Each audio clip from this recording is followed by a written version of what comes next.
Guys जो CTET के previous year का पेपर है वो मैं गाइस इस वीडियो में आपको बताने वाली हूँ कि जो प्रीवियस ईयर में सीबीटी मोड में एग्ज़ाम हुआ था उसमें किस तरह के क्वेश्चन आपको देखने को मिले थे।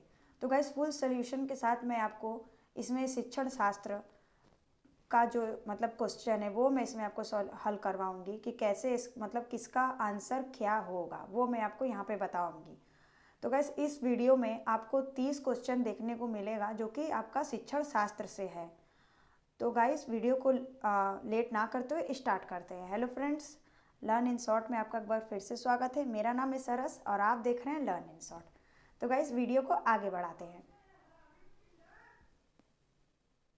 देखिए गाइस, हम लोग पहले क्वेश्चन से स्टार्ट करते हैं। आपको इंग्लिश और हिंदी दोनों बाईलिंगुअल मतलब दोनों बाईलिंगुअल लैंग्वेज में आपको सारे क्वेश्चन देखने को मिलेंगे। तो गाइस हम लोग हिंदी से स्टार्ट करेंगे क्योंकि हिंदी क्या होता है, प्रीफर लैंग्वेज होता है और जहाँ हम लोग को समझ में नहीं आएगा, जहाँ पे शुद्ध हिंदी दिया होगा वहाँ पे हम लोग इंग्लिश का प्रयोग कर लेंगे। तो गाइस पहले क्वेश्चन से स्टार्ट करते हैं। पहला क्वेश्चन है गाइस कि निम्नलिखित में से कौन सा कथन व्यक्ति के विकास की प्रक्रिया के बारे में सही है। मतलब कि कहने का मतलब ये है कि जिस इसमें आपका कथन है, कथन इन द सेंस कि आपके जो टॉपिक है मतलब पॉइंट है आपका, इसमें से कौन सा आपका कथन सही है कि जो व्यक्ति के विकास की प्रक्रिया के बारे में सही है। जो व्यक्ति के विकास की प्रक्रिया आप मतलब व्यक्ति का जो विकास होता है उसमें ये आपका सही बता रहा है। तो इसमें जो आंसर टॉपिक है इसमें हम लोग देख लेते हैं कि कहना क्या चाह रहा है। जो आप पहले आइए टॉपिक पे आते हैं, मतलब कि उसके आंसर पे। जो पहला नंबर है वो बोल रहा है कि विकास की प्रक्रिया एक दिशीय होती है। तो क्या विकास की जो प्रक्रिया होती है मतलब विकास जो इंसान का होता है या विकास का जो पूरा चक्र है वो एक दिशा में चलता है? तो गाइस ये आपका आंसर नहीं होगा क्योंकि विकास एक दिशा में नहीं चलता है। यह केवल व्यक्ति की आनुवंशिकता से प्रभावित होता है। मतलब जो बच्चा है क्या वो उसकी हेरिडिटी से सिर्फ प्रभावित होता है कि और भी चीज़ों से होता है? तो ऐसा नहीं है। विकास सिर्फ हेरिडिटी मतलब आनुवंशिकता से प्रभावित नहीं होता है, वो बाकी और भी चीज़ों से प्रभावित होता है। तो पहला और दूसरा अपना नहीं होगा। और चौथा नंबर का पॉइंट देखते हैं कि विकास केवल वातावरणीय कारकों द्वारा निर्धारित होता है। तो इसमें कहने का मतलब ये हो रहा है कि जो आपका डेवलपमेंट है वो क्या वातावरणीय कारकों द्वारा निर्धारित होता है? तो ऐसा बिल्कुल नहीं है। और आपको तीसरा थर्ड पॉइंट देखते हैं, ये आपका नहीं होगा। विकास की प्रक्रिया में सांस्कृतिक विविधताएं होती हैं। तो ये आपका बिल्कुल सही कह रहा है कि विकास का जो प्रक्रिया होता है मतलब डेवलपमेंट का जो प्रोसेस होता है उसमें सांस्कृतिक विविधताएं होती है। मतलब ऐसा नहीं है कि सिर्फ बच्चे का मानसिक स्तर का विकास होगा, शारीरिक का नहीं होगा, या फिर उसका सामाजिक होगा, सांस्कृतिक नहीं होगा। तो ऐसा नहीं है।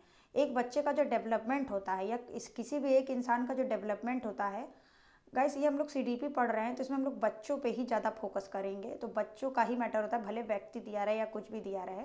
इसीलिए मैं बार बार बच्चे बच्चे बोल रही हूँ। तो विकास की प्रक्रिया में सांस्कृतिक विविधताएं होती हैं क्योंकि बच्चे का अगर आपका डेवलपमेंट होगा या विकास होगा तो मानसिक भी होगा और शारीरिक भी होगा, सांस्कृतिक होगा, बौद्धिक होगा, सामाजिक होगा, हर तरीके का विकास होगा। क्योंकि बच्चा क्या है, एक परिवार में रह रहा है और आसपास का वातावरण देख रहा है और उसकी डेवलपमेंट क्या है वो चारों तरफ से होती है। तो विकास में क्या होता है, सांस्कृतिक विविधताएं होती है। मतलब एक एक चीज़ नहीं होता है। जैसे ऊपर लिखा था आपका कि एक दिशीय, ऐसा नहीं होता है। विकास क्या है, विकास में विविधता होती है। आपको जहाँ भी दिखे कि विकास में मतलब विविधता है, अनेक तरह के चीज़ों का समावेशन है, वो आपका विकास हो जाएगा। आगे बढ़ते हैं दूसरे नंबर के क्वेश्चन पे। निम्नलिखित में से कौन सा प्रश्न बच्चों में विवेचनात्मक चिंतन को बढ़ावा देने का उदाहरण है?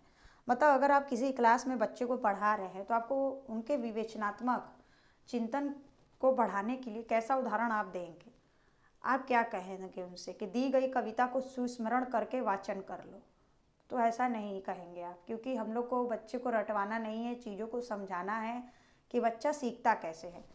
या फिर कहेंगे कि 2 से 10 तक के पहाड़े लिखो या भारत के 10 राज्यों के नाम बताओ। तो ये सारे पॉइंट जो है आपके तीनों गलत हो जाएंगे क्योंकि इसमें रटने का बात कर रहा है।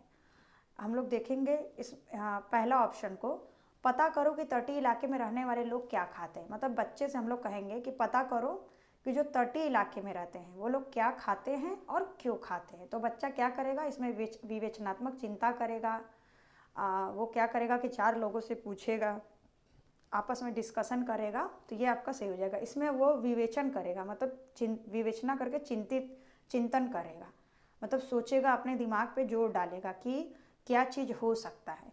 ऐसा नहीं होगा कि रटी रटाई चीज़ें बता देगा। गाइस वैसे एक एक क्वेश्चन के बारे में अगर हम लोग मतलब बहुत ज़्यादा डीपली जाए तो बहुत टाइम मतलब वेस्ट हो सकता है, इसीलिए मैं कोशिश करूँगी कि 30 क्वेश्चन है तो जल्दी जल्दी ख़त्म हो जाए, नहीं तो वीडियो बहुत लेंथी हो जाएगा। आगे बढ़ते हैं। विकास का चरणीय सिद्धांत निम्नलिखित नियमों में से किस पर स्पष्ट रूप से जोर देता है? मतलब विकास का जो चरणीय सिद्धांत है, विकास में जो मतलब डेवलपमेंट में भी जो आपका स्टेप बाय स्टेप की थ्योरी है, वो निम्नलिखित में से किस पर जोर देता है? अगर गाइस जैसे कि अगर विकास के जैसे कई अलग अलग चरण में सिद्धांत है, जैसे ऐसे ऐसे चरण हैं और वो सब सारे थ्योरी है, तो वो किस पर जोर देता है? क्या वो विकास की निरंतरता पर जोर देता है? तो ये आपका नहीं हो जाएगा। विकास को प्रभावित करने वाले सांस्कृतिक कारक नहीं, विकास की प्रक्रिया संबंधित वातावरणीय कारक नहीं, ये आपको क्या हो जाएगा? विकास की अनिरंतरता का कारण हो जाएगा। मतलब कि क्वेश्चन देखते हैं किस पर स्पष्ट रूप से जोर देता है, तो ये विकास की अनिरंतरता पर स्पष्ट रूप से जोर देता है। क्योंकि क्या होगा कि जो चरण वाले आपके सिद्धांत होते हैं विकास का, वो अलग अलग चरण में होते हैं, वो एक साथ नहीं चलते रहते, वो उनका चरण क्या होता है, उनका चरण अलग अलग होता है। तो वो एक चरण में समाप्त हो जाएगा, ये दूसरे चरण में समाप्त हो जाएगा, तीसरे चरण में समाप्त हो जाएगा, वो एक साथ नहीं चलेगा। तो इसीलिए विकास की अनिरंतरता पर जोर देता है। तीसरे नंबर के क्वेश्चन पे आते हैं, चौथे नंबर के। निम्नलिखित में से कौन सा कारक विद्यालय में बच्चों का अधिगम से जुड़ाव प्रभावित होता है? गाइस इस तरीके के क्वेश्चन आपको देखने को बहुत मिलेंगे, क्योंकि पिछले साल वाला जो सीबीटी मोड का हुआ था उसमें सारे शिफ्ट में ऐसे ही क्वेश्चंस, रीजन वाले क्वेश्चन ज़्यादा देखने को मिल रहे थे। और भी आपको आगे मैं दिखाऊंगी कि कैसे कैसे क्वेश्चन आए थे। तो इसमें पूछ रहा है कि कौन सा कारकों द्वारा विद्यालय में बच्चों का अधिगम से जुड़ाव प्रभावित होता है। मतलब कि कौन सा ऐसा कारक है विद्यालय में बच्चों का अधिगम से जुड़ाव प्रभावित होता है, कि विद्यालय में बच्चों का जो अधिगम है वह जुड़ाव प्रभावित होता है। तो क्या वह पारिवारिक सामाजिकरण, या समकक्षी संबंधों, सांस्कृतिक मूल्य, या बच्चों का आत्मसम्मान? तो गाइस ये आपका चारों टॉपिक जो है चारों का चारों सही हो जाएगा। गाइस एक एक क्वेश्चन को बहुत ज़्यादा डीपली लेके नहीं जाना है, हम लोग को सीधे पॉइंट को समझना है, नहीं तो वीडियो बहुत लेंथी भी हो जाएगा और आप खुद बोर होने लगेंगे। इसीलिए मैं आपको सीधे सीधे समझा रही हूँ कि आपको कैसे सॉल्व करना है। आपको सीधे सीधे देखना है कि पॉजिटिव पॉइंट क्या है। पारिवारिक सामाजिकरण, ये आपका बिल्कुल ही पॉजिटिव पॉइंट है, क्योंकि विद्यालय में बच्चों का अधिगम से जुड़ाव, इसको विद्यालय में बच्चों का अधिगम से जुड़ाव प्रभावित होता है। पारिवारिक सामाजिकरण ये आपका बिल्कुल सही हो जाएगा। उसके बाद है समकक्षी संबंधों, मतलब कि उनके जो क्लासमेट्स हैं, मतलब जो उनके साथ पढ़ाई कर रहे हैं बच्चों के साथ, उनके साथ उनका कैसा संबंध है, अच्छा संबंध है तो उससे भी आपका अधिगम अच्छे से होगा। सांस्कृतिक मूल्य ये भी होता है आपका। और बच्चों का आत्मसम्मान, मतलब का बच्चों का जो सेल्फ स्टीम है उस पर भी मतलब ठेस ना पहुँचे और बच्चों के अधिगम से जुड़ाव को प्रभावित होता है। तो ये आपका चारों ऑप्शन राइट हो जाएगा। बाकी गाइस देखिए, आप अगर ऐसे समझ में भी ना नहीं आए ना, तो आप इसमें तुक्का लगाने के लिए दिमाग लगा सकते हैं, क्योंकि सीटेड बहुत ज़्यादा घुमाता नहीं है। सीटेड मतलब कि ऐसे बताता है कि आप खुद ही प्रॉब्लम का सॉल्यूशन अगर ना पढ़े हो तब भी ढूंढ ले, कुछ कुछ प्रश्न तो आपके तुक्का से ही सही हो जाते हैं। देखिए जैसे गाइस की इसमें 4 ऑप्शन है, लेकिन कहीं भी टॉप ऑप्शन में 3 नहीं दिया है, या तो पहला दिया है, या दूसरा तीसरा चौथा दिया है, या पहला तीसरा दिया है, और सिर्फ 3 में। देखिए सीटेड खुद आपको बहुत इजी कर देता है हल करने के लिए। तो अगर आपको 3 पॉइंट सही लगे और चौथा पॉइंट समझ में ना आए, तो आप ऑप्शन के थ्रू इसको आप राइट कर देंगे, यानी कि आपका तीसरा राइट हो जाएगा। कुछ कुछ गाइस अपने ही मतलब अगर हम लोग बच्चों के लिए पढ़ा रहे हैं कि अपना बुद्धि का मतलब प्रयोग करो, तो इसी तरह हम लोग का भी यहाँ पे बुद्धि का ही चेक होता है कि हम लोग किस तरीके से अपने कॉग्नेटिव को इस्तेमाल कर रहे हैं। तो यहाँ पे इसी तरह ये आपका पॉइंट भी निर्धारण है कि आपको कैसे इसको देखना है। जीन पियाजे के अनुसार, क्वेश्चन नंबर 5 पे आते हैं। जीन पियाजे के अनुसार पूर्व संक्रियात्मक चरण में बच्चे निम्नलिखित में से क्या कर पाते हैं? मतलब जीन पियाजे की जो थ्योरी है उनके अनुसार जो चरण मतलब बांटे गए हैं, पूर्व संक्रियात्मक चरण जो है उनका, जिसको इंग्लिश में प्री ऑपरेशनल स्टेज भी बोलते हैं, तो उसमें बच्चा निम्नलिखित में से क्या कर पाता है। क्वेश्चन नंबर 5, तो क्या वो प्रतिलोम कर पाता है?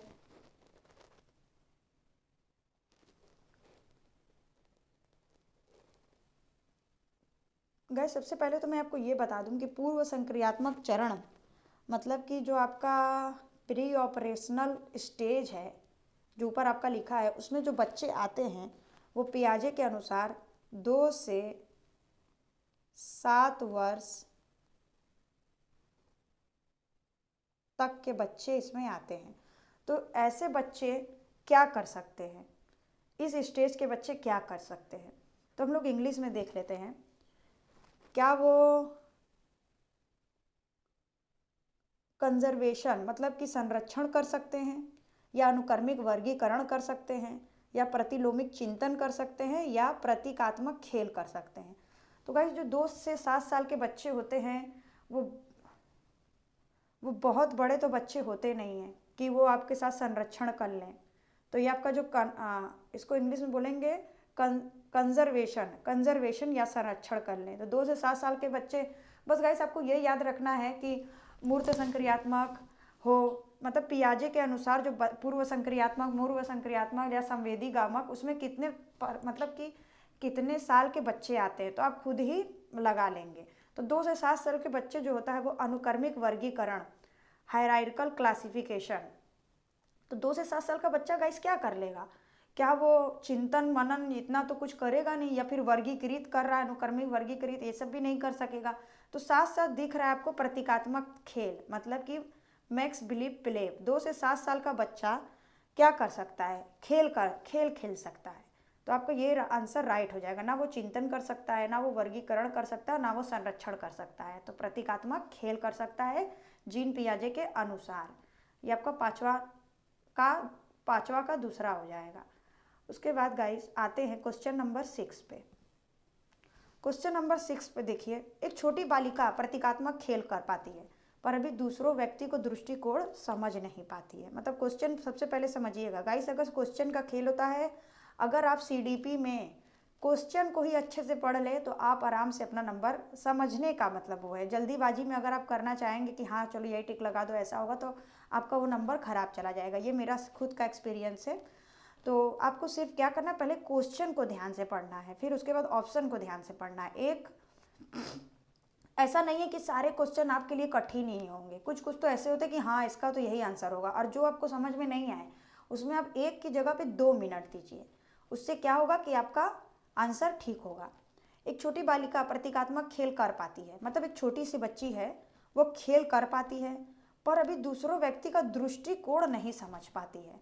वह अपनी पकड़ से बाहर की घटनाओं की वजह से आसानी से परेशान हो जाती है। मतलब कि वो अपनी पकड़ से बाहर की घटना, मतलब जो उसके बस का नहीं है, अगर उसके बस मतलब उसके बस के बाहर का अगर कोई वजह घटना मिले तो उसके वजह से वो परेशान हो जाती है। जीन पियाजे द्वारा सुझाए चरणों में से कौन सा चरण इस बालिका के वर्तमान स्तर को अंकित करता है? गाइस जीन पियाजे से आपका 2 क्वेश्चन तो कम से कम बन ही जाता है। एक मैंने आपको ऊपर बता ही दिया, 2 से 3 बन जाता है। एक आपका ये आ गया, हो सके आगे भी आपको देखने को मिले। तो एक छोटी बालिका है, वो प्रतीकात्मक खेल कर पाती है लेकिन दूसरे के दृष्टिकोण को नहीं समझ पाती, मतलब अभी वो खेल रही है। तो पहला पॉइंट है इसका संवेदी गामक, मतलब सेंसरी मोटर, मतलब उसका सेंसेस मोटर काम कर रहा है तभी ना वो खेल कर पा रही है। तो इसमें आपका पहला नहीं होगा, पहले को हम लोग काट देते हैं, ठीक है। उसके बाद नीचे देखिए क्या कह रहा है, औपचारिक संक्रियात्मक मतलब कि फॉर्मल ऑपरेशन, कॉन्क्रीट ऑपरेशनल या फिर प्री ऑपरेशनल। प्री ऑपरेशनल का मतलब हो गया पूर्व संक्रियात्मक, जैसा कि अभी हम लोग ऊपर पढ़े थे। छोटी बच्ची ये खेल कर पा रही है लेकिन दूसरे के दृष्टिकोण को नहीं समझ पा रही है, मतलब कि क्या है, उसमें अभी कॉन्क्रीट ऑपरेशनल का डेवलपमेंट नहीं हुआ है और वो परेशान भी हो जाती है। तो इससे क्या है, फॉर्मल ऑपरेशनल मतलब कि मूर्त संक्रियात्मक और औपचारिक संक्रियात्मक का भी उसमें विकास नहीं हुआ है अभी। तो सीधे सीधे क्या आता है, एक छोटी बालिका है जो खेल कर पाती है, तो उसका आंसर हो जाएगा 2, मतलब कि पूर्व संक्रियात्मक, यानी कि वो बालिका 2 से 7 वर्ष की है, जो कि खेल कर पाती है लेकिन दूसरे के दृष्टिकोण को समझ नहीं पाती है। आगे देखते हैं क्वेश्चन नंबर 7। निम्नलिखित में से कौन सा भी लक्षण कोहलबर के नैतिक विकास मॉडल में सम्मिलित है? मतलब कि कोहलबर का कौन सा, मतलब कोहलबर का जो नैतिक मॉडल है इसमें से कौन सा टॉपिक उसके साथ सम्मिलित है? तो देखते हैं नीचे से कि नैतिक विकास मुख्यतः सांस्कृतिक मूल्यों पर निर्भर करता है, कि यानी कि जो आपका जो मोरल डेवलपमेंट होता है वह सांस्कृतिक मूल्यों पर निर्भर करता है। तो क्या ऐसा है? या फिर नैतिक विकास एक क्रमिक प्रक्रिया नहीं है, यह संपूर्ण रूप से वातावरणीय कारकों पर निर्भर होता है, या नैतिक चिंतन के विकास में निरंतरता होती है, या नैतिक विकास के चरणों का स्वरूप सार्वभौमिक होता है।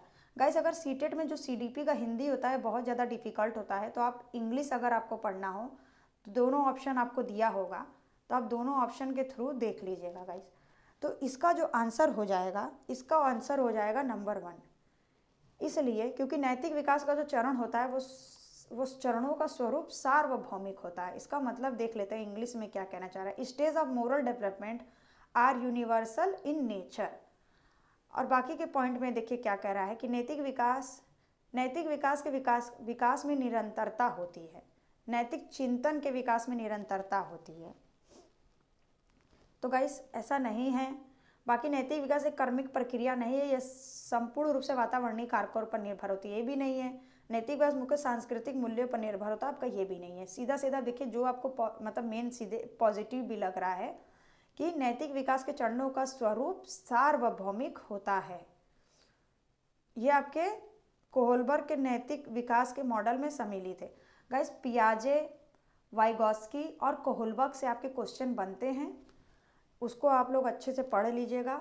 आपको बहुत मतलब बुक में भी मिल जाएगा, नहीं तो यूट्यूब में भी बहुत सारे चैनल आपको मिल जाएंगे जो इनके थ्योरी को पढ़ा देंगे। बाकी गाइस आते हैं 8 नंबर के क्वेश्चन में। देखिए, वाइगॉस्की आ गए। अभी हम लोग ने पियाजे को 2 क्वेश्चन देखा, कोहलबर्ग का 1 क्वेश्चन देखा, अब आ गए वाइगॉस्की। वाइगॉस्की देखिए क्या कहते हैं कि ले वाइगॉस्की के अनुसार निम्नलिखित में से किसके लिए संयुक्त विकास क्षेत्र का इस्तेमाल करना चाहिए? पहले तो समझ लेते हैं कि संयुक्त विकास क्षेत्र को क्या बोला जाता है। अगर इंग्लिश में देखें तो इसको बोलेंगे zone of proximal development. Zone of proximal development इसको बोला जाता है। तो इसमें बोल रहा है इस्तेमाल करना चाहिए, मतलब ले वाइगॉस्की के अनुसार किसके लिए समीपस्थ विकास क्षेत्र का इस्तेमाल करना चाहिए? तो वो क्या, प्रवाही बौद्धिकता की पहचान में, केवल मूल्यांकन में, केवल अध्यापन और मूल्यांकन में। तो जो आपका समीपस्थ विकास का क्षेत्र है उसका इस्तेमाल आपको अध्यापन और मूल्यांकन दोनों में करना चाहिए, जिसको देखिए इंग्लिश में क्या बोलते हैं, teaching and असिस्टमेंट, teaching only, असिस्टमेंट only, और आपका असरटेनिंग फील्ड इंटेलिजेंस। तो ऐसा नहीं है। प्रभावी बौद्धिकता की पहचान, ऐसा नहीं है। आपको देखना है, इंग्लिश से आपको ज़्यादा समझ आएगा। टीचिंग एंड असेसमेंट, ये दोनों के लिए आपको जोन ऑफ प्रॉक्सिमल डेवलपमेंट का यूज करना चाहिए। और वैसे भी गाइस देखिए, 2 क्वेश्चन तो आपका, 2 आंसर तो आपका ऐसे भी कट गया। आपको एक और ट्रिक मैं बता देती हूँ। जैसे देखिए, केवल, जहाँ पे भी आपका केवल आता है वहाँ पे आपका नहीं होता। जैसे कि ये सब बाधित शब्द है कि केवल अध्यापन, केवल मूल्यांकन, केवल टीचर, ऐसा नहीं होता है। केवल वाले शब्द निगेटिव में आते हैं, तो इनको आपको पहले ही काट देना है। तो 2 आपका ऐसे ही कट गया। उसके बाद प्रवाही बौद्धिकता की पहचान, ये आपको कंफ्यूज कर सकता है अगर आप पढ़े नहीं होंगे तब, लेकिन अगर आपने पढ़ा होगा तो तब भी आपको कंफ्यूज नहीं कर सकता है। तो इसका आंसर हो जाएगा आपका पहला, मतलब कि 8वां का आपका पहला हो जाएगा। उसके बाद आते हैं क्वेश्चन नंबर 9 में। एक विशिष्ट संप्रदाय को पढ़ाने हेतु एक अध्यापिका बच्चों को बाधा हल किया हुआ उदाहरण देती है। लेव वाइगॉस्की फिर से आ गए। लेव वाइगॉस्की से भी आपके देखिए 2 क्वेश्चन बनते हैं। ले वाइगोस्की के अनुसार अध्यापिका किस रणनीति का इस्तेमाल कर रही है? मतलब कि एक विशिष्ट संप्रदाय,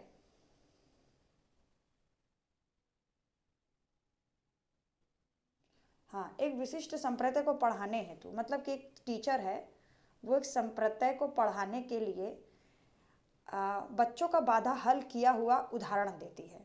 ले वाइगोस्की के अनुसार यह किस रणनीति का इस्तेमाल कर रही है? तो गाइस, जब इस तरीके के क्वेश्चन आ जाए और ले वाइगोस्की के अनुसार आ जाए, तब आपको क्या करना है? आपको सीधे सीधे पाड़ में टिक कर देना है। पाड़ या ढांचा या इंग्लिश में इसके फोल्डिंग आपको याद रखना है। और ले वाइगोस्की के अनुसार आ जाए तो आपको ज़्यादा उसमें कुछ सोचना नहीं है, बस ये आपका साधारण सा ट्रिक है कि आपको पाड़, ढांचा, इस तरीके के ऑप्शन को हिंदी में और इंग्लिश में इसके फोल्डिंग का इस्तेमाल करना है और आपको सीधे सीधे पाड़ में टेक लगा देना है। और बाकी के सारे आंसर, मतलब सारे पॉइंट गलत है। आपका जो 15 नंबर है उसका नंबर 2 हो जाएगा। उसके बाद आते हैं नंबर 10 में। निम्नलिखित में से कौन से भी वृत्ति एक प्रगतिशील कक्षीय माहौल के अनुसार है? मतलब कि ऐसी कौन सी अभिवृत्ति है जो एक प्रगतिशील कक्षा है उसके माहौल के अकॉर्डिंग है? इंग्लिश में देख लेते हैं। The classroom environment of progressive classroom will not have which the following attitude. इसमें नॉट लगा है, नॉट 10 नंबर। अच्छा, तो गाइस इसमें क्या था कि इस क्वेश्चन में क्या था कि आपके जो 3 पॉइंट थे वो तीनों, मतलब सीबीएसई ने इन तीनों को सही माना था।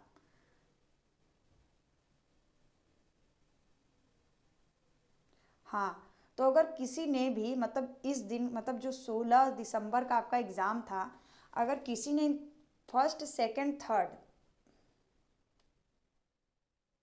अगर किसी बच्चे ने इन तीनों में लगा दिया होगा तो आपका 3 सही है। लेकिन हाँ गाइस, इस क्वेश्चन में ही गड़बड़ी है। अगर आप हिंदी में देखते हैं तो निम्नलिखित में से कौन सी विवृत्ति प्रगति कच्ची माहौल के अनुसार है ना, तो यानी ये तीनों बात आपके अनुसार है। लेकिन हाँ देखिए, इंग्लिश में पूछा है कि the classroom environment of progressive will not have which of the following attitude. Not पे आपको ध्यान देना है।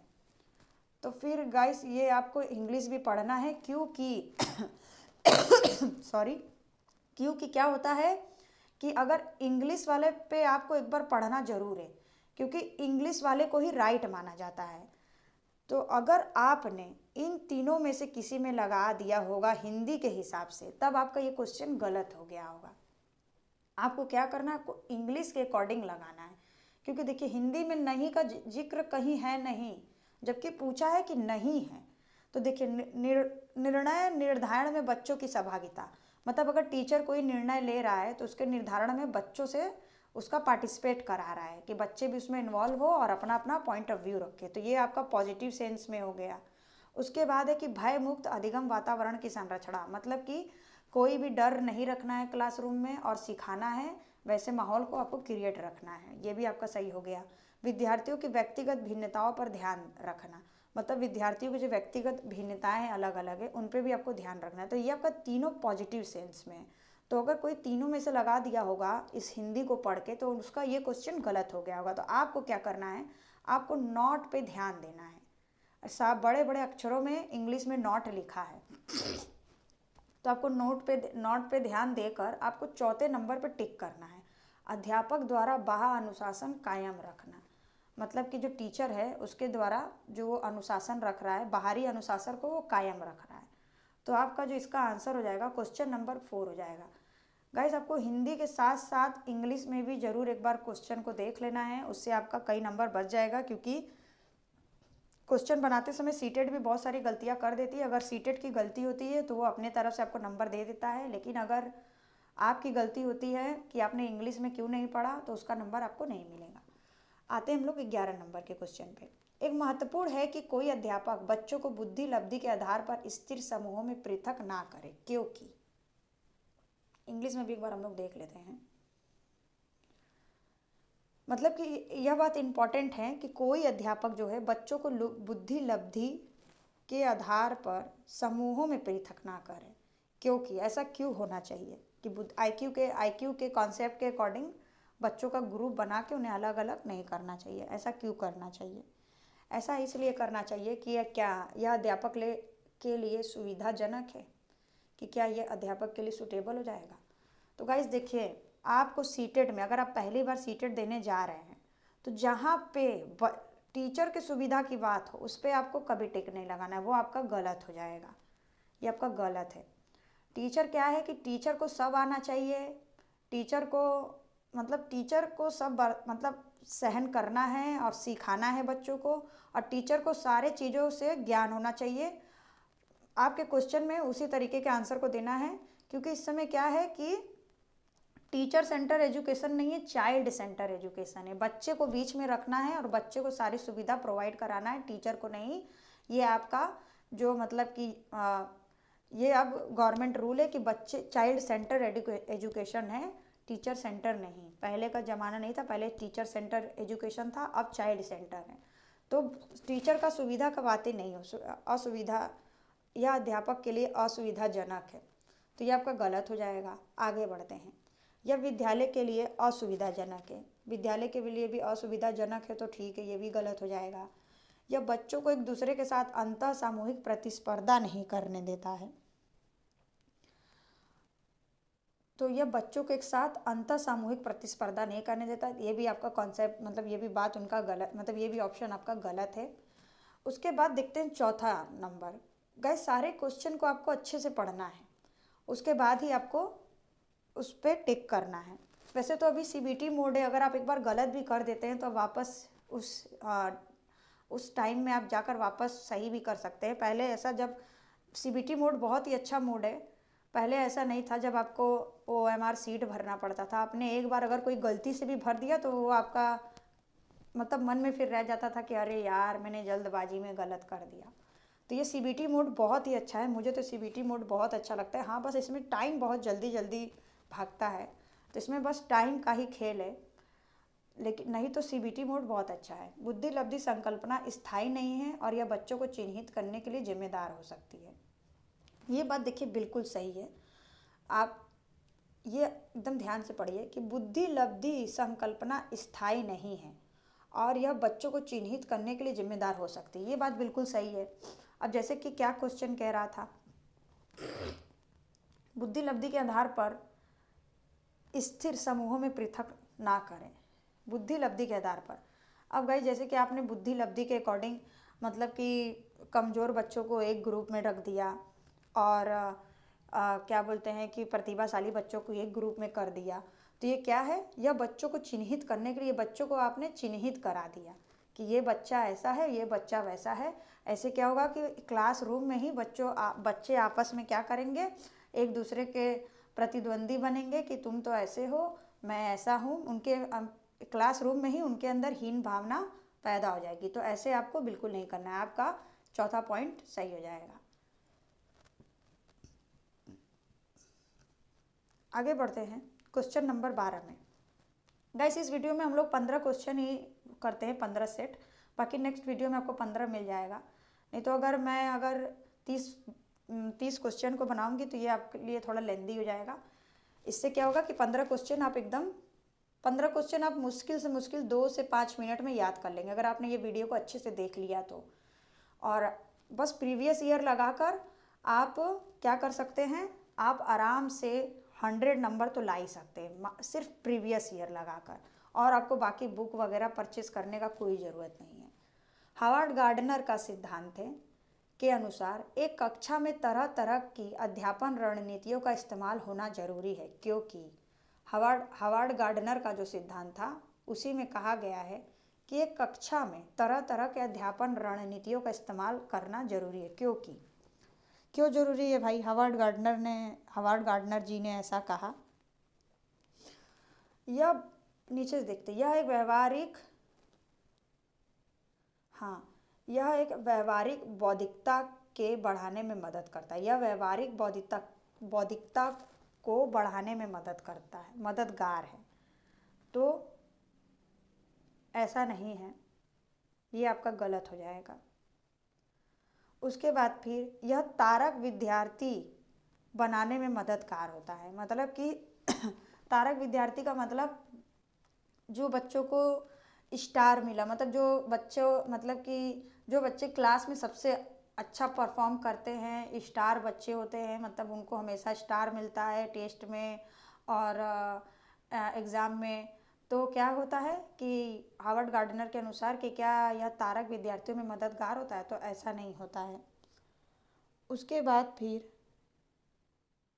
यह सामान्य बौद्धिकता को बढ़ाने में मददगार है, कि जैसे कि सामान्य बौद्धिक स्तर भी बढ़ाने में मददगार होता है, तो ऐसा नहीं है। तो यह देखिए पहला आंसर क्या कह रहा है, यह बहुबौद्धिकता को निष्पादन करने में मदद करता है। हार्वर्ड गार्डनर ने गाइस बहुत बुद्धि का सिद्धांत दिया है, तो उनके अनुसार जहाँ पे आपको ऐसा पॉइंट दिखे कि यह बहुबौद्धिकता को निष्पादन करने में मददगार है, इंग्लिश में देख ले क्या कहना चाह रहा है, it help exercise multiple intelligence, मतलब कि यह बहुबौद्धिकता को निष्पादन करने में मददगार है। इंग्लिश में भी देखिए गाइस कुछ नेगेटिव पॉइंट नहीं है, तो आपका पहला नंबर ये आपका सही हो जाएगा। उसके बाद आगे बढ़ते हैं। 1.5 से 2 साल की उम्र के बच्चों द्वारा अक्सर उच्चरित द्विशब्दी उच्चारणों को क्या कहा जाता है। जो 1.5 से 2.5 साल के बच्चे होते हैं उनके द्वारा जो 2 शब्द के उच्चारण कहते हैं उसको क्या कहा जाता है। इंग्लिश में देख लेते हैं, हिंदी में भी देख लेते हैं। बकवाद या बैबलिंग, मतलब कि 1.5 से 2.5 साल का बच्चा क्या बैबलिंग करेगा, ऐसा नहीं है।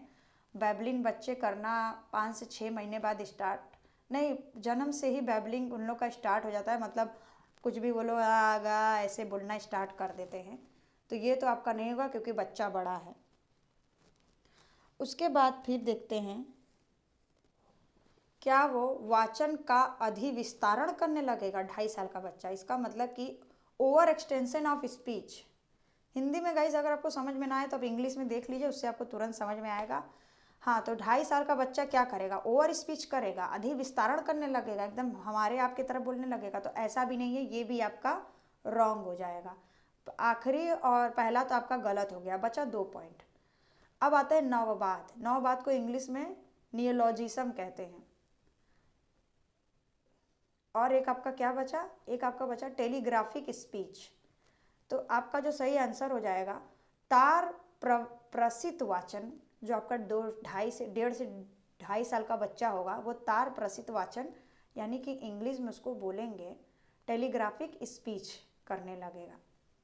बकवाद और नववाद तो बिल्कुल नहीं करेगा, और अधिविस्तारण तो बहुत ही ऊपर की बात हो गई, आपका दूसरा नंबर सही हो जाएगा। आते हैं नंबर 4 में। पुरुष सामान्यतः दिमाग से सोचते हैं और महिलाएं अपने हृदय से सोचती हैं, यह कथन क्या दर्शाता है। मतलब देखिए सामान्य हम लोग बोलते हैं ना कि पुरुष मतलब आदमी लोग जो होते हैं दिमाग से सोचते हैं और महिला लोग क्या होती हैं दिल से सोचती हैं, तो यह कथन क्या दर्शाता है, मतलब इसको क्या बोलेंगे। क्वेश्चन नंबर है आपका ये 14। तो देखिए ये गाइस क्या है, ये लैंगिक स्थिरता है, लैंगिक विभेदीकरण है, दोनों लिंगों के बीच आनुवंशिक भेद है, या लैंगिक रूढ़िवादिता है। इंग्लिश में देखिए जेंडर स्टीरियोटाइप। तो ये आपका जो जेंडर स्टीरियोटाइप है ये आपका बिल्कुल सही हो जाएगा, बाकी के आंसर नहीं है, इन्हें ज़्यादा डीपली जाना भी सही नहीं है। आप क्या करेगा, देखिए एक होता है लैंगिक रूढ़िवादिता एक होता है, और एक होता है जेंडर भेदभाव।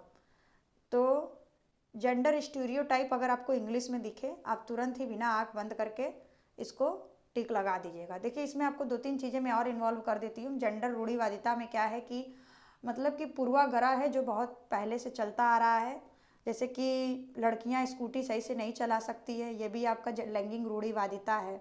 लड़कियां रोती नहीं हैं, लड़कियां रोती हैं लड़के नहीं रोते हैं, जैसे कोई लड़का रो रहा है आप उनको बोलेंगे कि क्या लड़कियों की तरह रो रहे हो, तो ये भी आपका लैंगिक रूढ़िवादिता है। जैसे 3 गाइस एग्जाम्पल आपके सामने हो गए हैं कि पुरुष सामान्यतः दिमाग से सोचते हैं, महिला हृदय से सोचती है, तो ये आपका लैंगिक रूढ़िवादिता है। उसके बाद फिर महिला रोती हैं पुरुष रोते नहीं हैं, ये भी आपका लैंगिक रूढ़िवादिता है। और आजकल एक नया प्रचलन चल रहा है कि लड़कियां को गाड़ी चलाने नहीं आता है, ज़्यादातर एक्सीडेंट लड़कियां करवाती हैं। तो ये भी आपका लैंगिक रूढ़िवादिता है। ये आपका 14 का ये हो गया। 15 नंबर का देखते हैं गाइस, आज का लास्ट क्वेश्चन है, उसके बाद 15 हम लोग नेक्स्ट वीडियो में करेंगे। तो देखिए 15 नंबर का जो क्वेश्चन है वो है, एक प्रगतिशील कक्षा में निम्नलिखित में से कौन सी मूल्यांकन विधि का इस्तेमाल नहीं होता होगा। मतलब कि इंग्लिश में देख लेते हैं, which of the following assessment strategise would you not use in progressive classroom.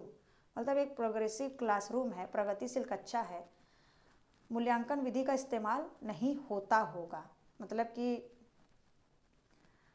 नहीं होता है ऐसा क्वेश्चन नहीं है, नहीं होता होगा मतलब पता नहीं है कि होता है कि नहीं होता है, लेकिन फिर भी इसमें लिखा है कि नहीं होता होगा। तो देख लेते हैं कि क्या नहीं होता होगा। अध्यापकों द्वारा मननशील जर्नल का इस्तेमाल, स्व मूल्यांकन को सबकक्षी मूल्यांकन, केवल मानक निर्देशित मूल्यांकन पर आश्रय, विद्यार्थियों के पोर्टफोलियो तैयार करना। तो गाइस इसमें हम लोग सीधे सीधे टिक लगा देते हैं, इस्तेमाल नहीं होता होगा। इसको आप लोग ध्यान से पढ़िएगा। तो जो एक प्रगतिशील कक्षा है उसमें आपका केवल मानक निर्देशित मूल्यांकन पर आश्रय। देखिए इसमें 2 निगेटिव पॉइंट ऑटोमेटिक आ गए। ये आपका क्वेश्चन खुद आंसर खुद हो जाएगा, आप चाहे तो आग बंद करके लगा सकते हैं। एक तो पहली बात इसमें केवल आ गया है, और दूसरी बात मानक निर्देशन मतलब कि reliance on norm referenced assessment only.